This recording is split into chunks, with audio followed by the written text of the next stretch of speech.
안녕하세요. 30대 총각입니다. 주로 결혼하신 분들이 이곳에 많이 찾아오시던데 저는 저희 아버지 이야기를 좀 해보려고 합니다. 가진 것 없으셨지만 사별 후에 평생 열심히 살아오신 분인데요. 다만 저희 장가 보낼 때 혹여 흠결이 될까 새 장가를 드셨다가 번지르르한 외모에 속아 큰 위기를 겪으셨던 저희 아버지이십니다. 저에게는 3살 아래의 동생이 있습니다. 저희를 낳아주신 친어머니는 동생을 낳다가 돌아가셨다고 하는데요. 망연자실하여 정신이 나가버린 아버지는 피덩이 같던 동생과 저를 할머니께 맡기고 밤낮으로 병원을 찾아가 의사의 멱살을 잡았다고 합니다. 일주일쯤 병원에 찾아갔는데 의사의 노모가 우리 집으로 찾아와서 흙바닥에 엎드려 빌었습니다. 자기 아들 좀 살려달라고 제발 합의해달라고요. 정작 의사는 제대로 된 사과도 하지 않고 있는데 말입니다. 좋은 옷과 좋은 가방을 걸친 의사 엄마가 와서 혓바닥에 떼굴떼굴 구르면서 우리 아버지 발목을 잡고 제발 합의를 해달라고 몇 천을 추더래요. 처음에는 돈 필요 없고 병원 문을 닫게 할 거다 소리를 질렀는데 우리 할머니가 어린 저와 갓 태어난 동생을 안고 달려가서 애새끼들 다 굶어 죽게 생겼으니 일단 그거라도 받자고 했답니다. 그 당시 찢어지게 가난한 형편이라 저는 빈혈이 와서 입이 항상 허옇게 마르고 비쩍 말라 있었다고 하더라고요. 집안 형편이 그랬으니 신성하는 오죽할까요? 결국 아버지는 그 돈을 받고 그 길로 분유와 기저귀 그리고 저한테 먹일 소고기를 사들고 돌아왔다고 합니다. 전 3살 때라 기억이 잘 안 나는데요. 제가 고기를 먹고는 너무 좋아서 울었다고 하더라고요. 맛있어서 너무 맛있다고 그 어린 제가 소리 없이 눈물을 줄줄 흘렸다고 합니다. 할머니는 그렇게 말씀하시지만 어쩌면 엄마가 죽었다는 사실을 돌아오지 않는다는 사실을 어렴풋이 느끼고 울었을 겁니다. 엄마의 얼굴도 감감할 정도로 기억이 잘 나지 않지만 엄마가 자기 전에 이마에 입 맞춰 주시던 기억 포근하게 엄마 품에 안겨있던 기억은 지금도 감각으로 남아있거든요. 전 할머니 그리고 아버지 동생과 달동네에서도 제일 높은 집에서 살았습니다. 요즘은 뭐 90년대생은 풍요의 세대다 이런 말도 있던데 90년생인 저한테는 전혀 상관없는 이야기였습니다. 저는 어려서부터 집집마다 신문 돌리는 일을 했습니다. 큰 동네에선 이제 미성년자는 잘 안 쓴다고 하는데 저희 동네에서는 초등학생한테도 알바를 시켜줬었죠. 담배 심부름도 시키고 그래서 몇백 원을 받으면서 그걸로 동생 깎아도 사주고 그랬습니다. 아버지는 그때 받은 몇 천을 미천으로 해서 영세하지만 작은 사업을 차리셨는데 제가 어릴 때라 잘 기억은 못하지만 일이 잘 풀렸다 나빴다 했나 봅니다. 어떤 때는 영업이 잘 되었다고 출장을 길게 다녀오시기도 하고 어떤 때는 몇 달씩 집에서 일 없이 지내셨어요. 그 와중에 손이 놓을 순 없다 하고 공사장에도 나가시고 가끔 저희가 좋아하는 아들을 사와 입에 물려주시고는 꼭 다 먹을 때까지 한참을 지켜보시곤 하셨죠. 몇 달에 한 번은 어린 아들들을 위해서 시장에서 파는 기름통닭을 사오셨습니다. 그 통닭 먹는 날이 어찌나 좋던지 그래도 어릴 때부터 아버지가 힘들게 일하시는 모습을 봐서 그런지 굳이 사달라고 조르지는 않았습니다. 가끔 그 기름통닭이 떠올라 침이 꼴깍꼴깍 넘어가도 아버지께는 그런 마음을 숨기곤 했죠. 아버지가 무슨 일을 하셨는지는 잘 몰라도 뭔가 일이 잘 풀리는 날에는 따뜻한 통닭이 2마리 잘 안 풀리는 시기에는 통닭이 1마리였습니다. 그러다가 어느 날 우리 집에 어떤 예쁜 아주머니가 아버지와 함께 왔습니다. 아버지가 하는 말이 이제 엄마라고 부르라고 하더라고요. 말로만 듣던 새엄마였습니다. 동화책에 종종 나오는 새엄마는 다 못되고 무섭던데 아버지가 데려오신 새엄마는 꽃분 냄새도 나고 얼굴이 아주 예뻤습니다. 저는 처음에 새엄마가 밤이 되면 괴물로 변하지는 않을까 걱정하면서 동생을 감싸고 그랬죠. 하지만 워낙 엄마가 고팠던 우리 형제는 그 새엄마가 우리에게 살갑지 않아도 마냥 엄마를 좋아해서 자꾸만 달라붙었습니다. 동생이 친구들이 자기더러 엄마 없다고 놀렸다고 하면 이제 너도 가서 엄마 있다고 하라고 큰 소리로 당당하게 외칠 수 있어서 좋았습니다. 태어나서 처음으로 놀이동산도 한번 갔었죠.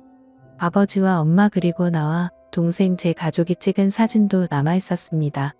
그런데 행복도 잠시 제가 중학교에 다닐 때쯤에 두 분은 점점 자주 다투셨습니다. 돈 문제로 원성이 높아지는 일이 많았습니다. 아버지가 사업을 하면서 돈을 악착같이 모아두셨던 모양인데 그걸 새엄마가 다 썼다는 듯 했습니다. 원성이 높아지고 그게 어떤 돈인데 하고 아버지가 화를 엄청나게 내시니 새엄마는 주저앉아서 눈물만 닦으셨습니다. 모처럼 우리와 함께 살게 된 엄마인데 아버지와 싸우고 우리를 떠날까 봐 동생과 저는 너무도 불안했습니다. 지금은 다 컸으니 알게 된 사실이지만 아버지는 자그마한 부속 공장 같은 걸 운영하셨고 새엄마는 그 공장에서 격리 일을 맡았다고 합니다. 공장은 늘 빚에 시달렸는데 새엄마가 격리 일도 잘못할 뿐더러 비용을 많이 빼돌렸다고 하더라고요. 그걸 두 사람이 같이 살림을 차리고 나서야 알게 되었으니 싸움이 잦을 수밖에 없었습니다. 두 분은 점점 사이가 틀어졌고 아버지는 얼굴이 거칠어져서 나갔다가 며칠씩 안 들어오는 날이 점점 많아졌습니다. 니네 아버지 공장 망했다. 자기 직장이기는 했는데 새어머니는 언제나 남의 일처럼 이야기했죠.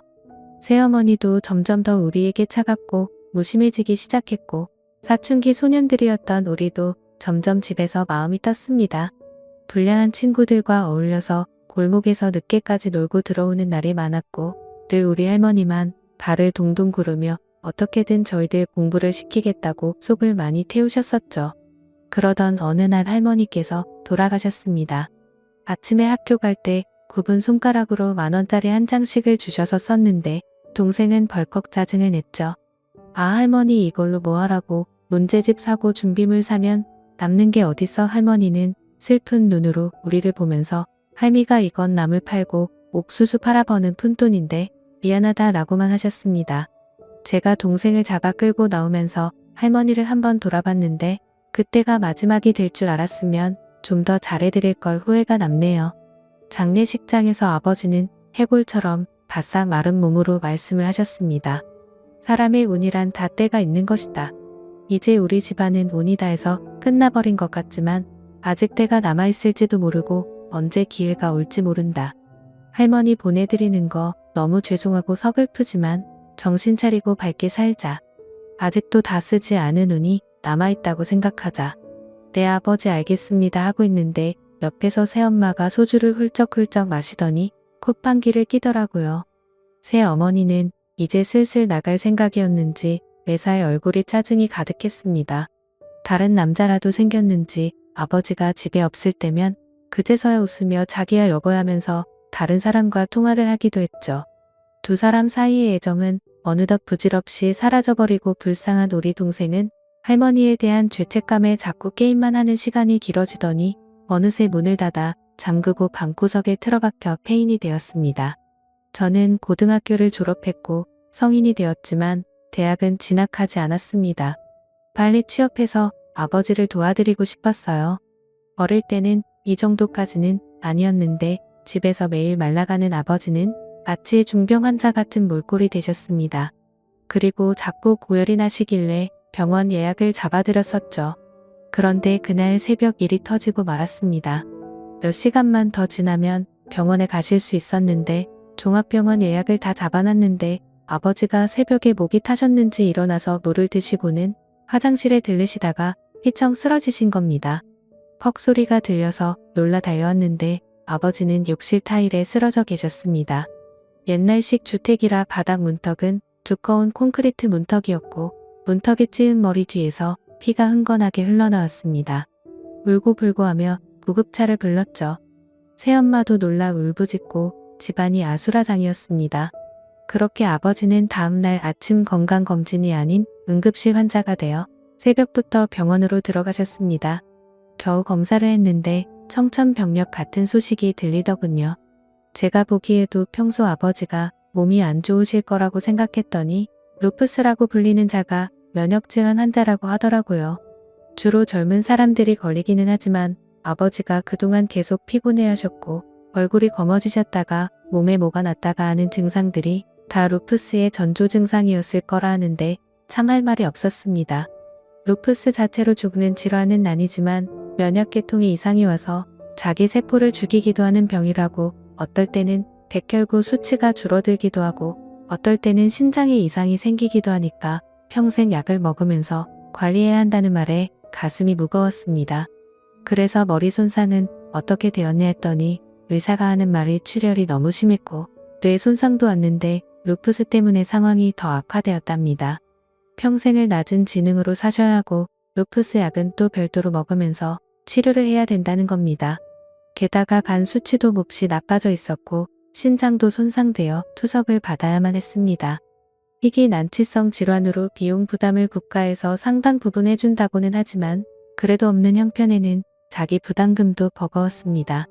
제가 그날 무슨 기분이었는지 어떤 마음으로 담배를 3갑이나 피웠는지는 아무도 모를 것입니다. 그냥 사라지고 싶었습니다. 아버지가 말한 운이라는 게 이런 거면 그냥 우리는 쫄딱 망했다 싶더라고요. 병원에서 초췌하게 누워 계시는 아버지를 두고 그 와중에 아르바이트를 가야만 했습니다. 병원 로비에 어떤 가족들이 눈에 띄었다죠. 우리처럼 아버지가 입원해 계신 모양인데 서로를 걱정하면서 서로 자기가 아버지 곁에 남겠다면서 아웅다웅하는 모습에 눈물이 났습니다. 새 어머니는 아버지가 그렇게 되었다는 걸 받아들이기 힘들었는지 한 이틀은 병원에 왔다 갔다 하시더니 더 이상 아버지를 찾지 않았습니다. 우리와도 점점 대화가 줄고 일을 하러 간다면서 하루 종일 집에 없다가 밤에 잠만 집에 와서 잤습니다. 처음부터 그리 얄팍한 마음으로 들어왔던 걸까 언제든 떠날 마음으로 그렇게 거리를 두고 우리를 밀어냈나 싶어서 슬프고 서글프더라고요. 어릴 때 같이 놀이동산 가서 찍은 사진을 그 무렵에 찢어서 버렸습니다. 이제 엄마라고 부를 날이 얼마 안 남았다는 걸 직감했다죠.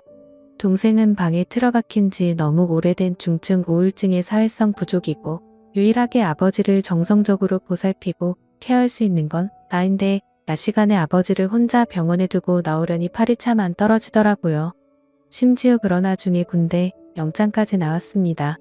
앉아서 한참을 고민하다 병무청에 어떻게 빠질 일이 없는지 물었습니다.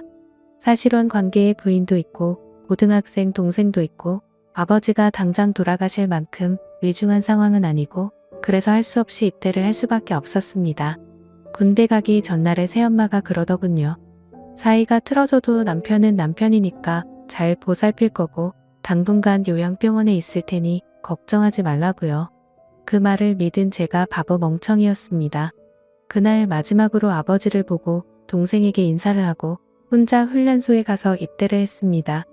한편으로는 군대가 좀 홀가분하기는 했습니다. 처음으로 집안 형편의 그림자에서 벗어나 또래들과 어울려봤으니까요. 고등학교 때도 저는 늘 외톨이였거든요. 군대 생활에 몰입하면 시간이 좀 빨리 가겠지 싶어서 뭐든 열심히 해서 에이스 소리도 많이 들었습니다. 자대 배치 후 첫 휴가를 나왔는데 할 수만 있다면 최대한 빨리 집으로 가고 싶더군요. 나와서 바로 집에 전화를 걸었는데 새엄마도 동생도 전화를 받지 않았습니다. 아버지가 계시다는 요양병원을 가장 먼저 찾아갔습니다. 김철수 환자 어디 있냐고 병원에 물었더니 없다고 하더라고요. 배우자가 퇴원 수석을 밟았다는데 제가 입대하고 정확히 일주일 후였더군요. 아버지가 어느 병원으로 옮겨졌는지 알려달라고 했더니 자택으로 돌아갔다고 합니다. 그 말을 듣고 저는 황급히 한 걸음에 달려서 집으로 돌아왔습니다. 그런데 아버지도 동생도 사는 흔적이 없고 아무도 없더라고요. 일단 기다려보기로 했습니다. 동생이 쓰던 쪽방에 누웠다가 잠시 잠이 들었는데 밖에서 뭔가 인기척이 들려서 금방 깼습니다. 새엄마가 웬 외국인 남자와 함께 들어오더군요. 아버지 없다고 이제 마음대로 불륜 상대를 드리는 건가 싶어 잠시 귀를 기울였습니다. 아버지는 요양병원에 안 계시던데요. 동생은요? 험상궂게 따지는 저를 보더니 새어머니는 잔뜩 당황해서는 아니 이 집에서 다 나갔다고 이제 같이 안 사니까 따로 전화해서 잤던가 해. 그리고 이제 엄마라고 부르지 말고 하더라고요.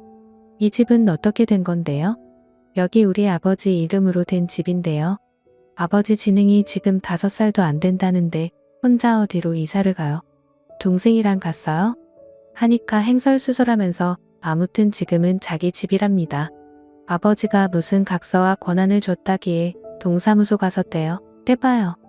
했더니 버럭 짜증을 내면서 행설수설합니다. 군인의 신분으로 휴가를 나온 저로서는 1분 1초가 소중했기 때문에 얼른 아버지를 찾아야만 했습니다. 아버지 어디 있는데요? 어딨냐고요? 내가 어찌하냐? 집을 나갔는데. 내 아버지 가출하고 나가고 내 동생도 좀 이따 정리하고 나갔어. 아버지가 그 몸으로 밖에 나갔다고요? 가출을 했다고요? 말이 돼. 어디다 버렸지? 어디다 버렸어? 막 소리를 질렀는데 외국인 남자가 야야야 이 집에서 나가 여기 우리 거야 하고 말도 안 되는 소리를 해대더라고요. 그러다 결국 동생을 만난 곳은 동네에서 30분 거리에 있는 고시원이었습니다. 제가 군대 가고 나서 새엄마의 폭언이 너무 심해져서 아예 고시원으로 옮기고 아르바이트 자리도 구해서 다니고 있다고 하더라고요. 형이 훈련소 갈 때 나한테 해준 이야기들이 도움이 됐어. 고마워. 이제 정신 차리고 살게. 짠하기도 하고 미안하기도 하고 대견하다고 말해주고 싶었지만 저는 먼저 아버지의 소식을 물었습니다. 아버지는 어디 계시냐? 그러자 동생이 눈을 동그랗게 뜨더니 아버지 요양병원에 있는 거 아니야? 하더군요. 자기가 아침을 챙겨 나갈 때 아버지는 요양병원에 있는데 상태가 갑자기 나빠져서 면회가 안 된다고 새엄마가 어차피 가도 못 만난다고 했답니다. 대충 그림이 그려졌습니다. 그 여자가 요양병원에서 아버지를 빼내서 어딘가에 버린 듯 했습니다. 우리는 파출소에 뛰어가서 아버지 실종 신고를 하러 갔습니다. 그런데 아버지의 인상착의를 가만히 듣던 경찰 한 분이 대전역의 노숙인 중에 비슷한 분이 계시다는 겁니다. 어저께 어떤 노숙인이 얼마 전에 편의점 앞에서 계속 우왕좌왕 하시길래 이송하려고 했더니 아니라고 로또 간판을 절박하게 가리키시길래 도와드렸다고 하더라고요. 이야기를 들어보니 저희 아버지 같다 하시는 겁니다. 저희는 당장 대전역으로 달려갔습니다. 경찰분들의 도움으로 금방 아버지를 찾을 수 있었죠. 뭔가를 덕지덕지 둘러쓰고 있는 쾌한 사람을 하나 가리키더군요. 당장 달려가서 얼굴을 확인했습니다. 입가에 침을 흘리고 눈이 풀려있는 그 사람, 바로 우리 아버지였습니다. 동생과 저는 그 자리에서 지린내가 나는 아버지의 몸을 껴안고 한참 울부짖었습니다. 아버지는 뭣도 모르고 우릴 보면서 해주욱이 웃었는데 간 수치가 나빠서인지 얼굴이 거의 검은색으로 보이더라고요. 병원에 있어야 할 사람을 어떻게 이렇게 길바닥에 내몰았는지 가슴이 찢어지고 할 수만 있다면 그 여자를 죽이고만 싶었습니다. 아버지가 대전역에 있다고 알려주신 경찰분께서 노숙인들 중에서 쪽방에 거주하시는 분들이 계신데 아버지도 집이 있으신 걸로 안다고 알려주더군요. 경찰을 따라 쪽방으로 갔습니다. 새엄마가 이곳에 아버지를 버렸던 건지 몸을 겨우 누울 만큼 허름한 공간에 나무 문짝이 하나 달랑 붙어있는 열악한 곳이었습니다. 하다못해 낡은 푸세식 화장실에 문짝마저 알루미늄인 곳이었죠. 그런데 아버지가 갑자기 휘죽 웃으면서 우리 형제 손을 잡아 안쪽으로 끌더라고요. 곰팡이 짜던 내가 풀풀 풍기는 집에서 누렇게 변한 매트리스 안에 자꾸만 손을 집어넣더니 무언가를 꺼내 우리한테 내밀었습니다. 복권 용지더라고요. 복권 용지 위에 좁은 공간에 우리 형제의 이름을 쓰려다 실패한 듯한 흔적이 있었습니다. 희미했지만 초성이 보이더라고요. 우리를 보며 그 종이를 꼭 쥐어주는 아버지 때문에 또 울었습니다. 그날 아버지는 바로 다시 병원에 모셨습니다. 병원에서 그러는데 간과 신장에 심각한 합병증이 왔다고 하더군요. 깨끗이 씻고 면도와 이발도 하고 깨끗한 옷으로 환복시켜드리고는 아버지를 보는데 동생이 똥 무너져 내렸습니다. 형 이게 다 내 탓인 것 같아. 할머니도 그렇고 아버지도 그렇고 나 뇌 제대로 하는 게 없을까? 동생에게 전에 할머니가 돌아가셨을 때 아버지가 해주셨던 말씀을 다시 해줬습니다. 사람마다 운이 정해져 있는데 그 운이 언제 올지는 아무도 모른다고 우리 운은 아직 멀었을지도 몰라 라고 말하면서도 참 험한하고 이런 이야기밖에 해줄 수 없는 내가 그저 비참하기만 했습니다. 아버지도 그런 마음으로 어린 저에게 운이 어쩌고 하셨을까 싶더라고요. 동생은 아버지 곁에 남고 저는 변호사를 찾아 새엄마를 유기 혐의로 고소하려고 한다고 이것저것 상담을 했습니다. 배우자가 아기를 품고 다른 한쪽을 유기하거나 했을 경우에 이혼 소송을 할 수 있다는데 일단 두 사람은 사실혼 관계에 있고 둘 사이에 자료도 없는 터라 생각보다 법적인 처벌이 상당히 부족할 거라는 생각이 들더라고요. 어떻게든 내 손으로 저 여자를 끝장내고 싶었습니다. 착잡한 마음으로 길을 걷다가 편의점에서 복권 간판이 붙은 게 눈에 들어왔습니다. 문득 아버지가 주신 복권 용지를 확인하지 않았다는 생각이 들었죠. 지갑에 소중히 넣어뒀던 복권을 꺼내 휴대폰으로 당첨 번호를 검색해 봤습니다. 번호가 너무 잘 맞았습니다. 아니 눈을 비비고 봐도 폰을 껐다가 다시 켜고 종이를 보고 또 봐도 영락 없이 1등 당첨이었습니다. 번호가 다 맞았습니다. 길 한복판에서 거의 비명을 지를 뻔했는데 간신히 이성을 찾고 병원으로 돌아가 동생에게만 이 사실을 알렸습니다. 동생에게 당첨금은 세금 떼고 무조건 반으로 나누되 너도 3분의 1은 꼭 적금을 하라고 돈이 사라지지 않게 잘 묶어두라고 했습니다. 그리고 다음날 은행에 바로 갔습니다. 수령액이와 제가 꿈에서조차 만져보지 못한 금액이더라고요. 세금을 떼고도 자그마치 22억이었습니다. 아버지를 찾아주신 데다가 복권 당첨까지 되게 해주신 경찰관님께 사례금을 크게 드리고 싶었는데 절대 받을 수 없다면서 거절하시더라고요. 대신 기부를 하라고 하셔서 이 세상에는 따뜻하고 좋은 사람이 참 많구나 하고 느꼈습니다. 2억 원은 여러 곳에 나누어 기부를 했습니다. 저희처럼 고생하는 어린아이들을 위한 센터에 기부했는데 동생이 무척이나 기뻐하더군요. 마음의 빚을 치우는 느낌이라고 동생과 10억씩 나누고 동생도 저도 상당 금액은 예금으로 묶었습니다. 다만 저는 할 일이 더 남아 있었습니다. 흥신소에서 가장 비싼 단가를 불러 사람을 샀습니다. 새엄마의 모든 것을 탈탈 털었습니다. 새엄마가 푹 빠져있는 외국인은 불법 체류자더군요. 걔는 신고해서 보내버렸습니다. 아주 둘이 죽고 못 살 정도의 사이인 듯 했는데 강제 추방당했으니 삶의 낙이 없어졌죠. 그럼에도 우리가 아버지 명의로 살던 집을 차고 앉아 자꾸만 안 나가기에 그냥 증축해버리기로 하고 그 여자는 바로 내쫓아버렸습니다. 무단 침입으로 경찰 부르겠다고 했더니 사실혼이고 자기가 새엄마니 어쩌니 하길래 변호사 사무실에서 도움을 받아 배우자의 악의적 유기 어쩌고 하는 법정을 들이댔더니 바로 꼬리를 내리고 도망을 치더라고요.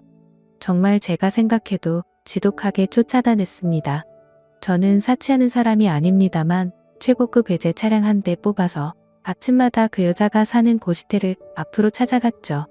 나중에는 아예 알바생을 하나 뽑아서 커다란 패널에 남편 병 들고 돈 없다고 버린 여자 김땡땡이라고 써서 하루도 안 빠지고 들고 있게 했습니다. 그렇게 죽을 듯 살 듯 쫓아다니니 일을 구해도 금방 잘리고 일이 잘 풀릴 리가 없었죠. 결국 저를 찾아와서 싹싹 빌더라고요. 미안하다 아들아 제발 용서해 주라니 아버지 버린 거 바람핀 거 다 내 잘못이다라고 비는데 전 당신 같은 엄마 둔 적 없어요. 엄마라고 부르지 말라면서요. 이제 인생의 원수가 되었는데 제가 어떻게 웃는 낯으로 용서해요. 했더니 그 자리에서 막 울고불고 난리가 났더라고요. 차에 태워서 아버지가 계시던 쪽방에 보냈습니다. 쪽방 안에 집어넣고 지금부터 아줌마가 살 집은 여기라고 했더니 실신할 만큼 울고불고 하더군요. 여기서 딱 한 달 살고 나면 더 이상 쫓아다니지 않겠다고 했더니 알겠다고 했죠. 그 다음은 저도 어찌 되었는지 모릅니다. 흥신소 직원이 하는 말이 3일쯤 되는 날에 겉옷도 못 걸치고 맨발로 도망갔다고 하더라고요. 그래도 그 정도면 어디 가서 살아도 평생을 두려움에 떨겠죠. 저희 형제는 최근에 아버지 장례를 치렀습니다. 아버지가 평생 고생만 하시다가 가서 마음이 무척 좋지 않았습니다. 성취하는 몸으로 밥이라도 싸드시지 복권까지 사서 그 위에 저희의 이름을 적으실 줄은 몰랐죠. 아버지와 함께 다정하게 찍은 사진 하나 없는 상처뿐인 가정이지만 그래도 남겨진 저희들이 이제부터 할 일은 착한 일을 많이 하고 서로 의지하고 사는 것뿐이라는 생각이 들었습니다. 조만간 대학에 등록해서 못다한 공부도 하고 동생이 제대하면 함께 작은 사업을 해볼까 합니다. 저희에게 주어진 새로운 기회를 놓치지 않고 지혜롭게 잘 쓰며 사회의 구성원으로 좋은 일 많이 하겠습니다. 긴 이야기 들어주셔서 감사드립니다.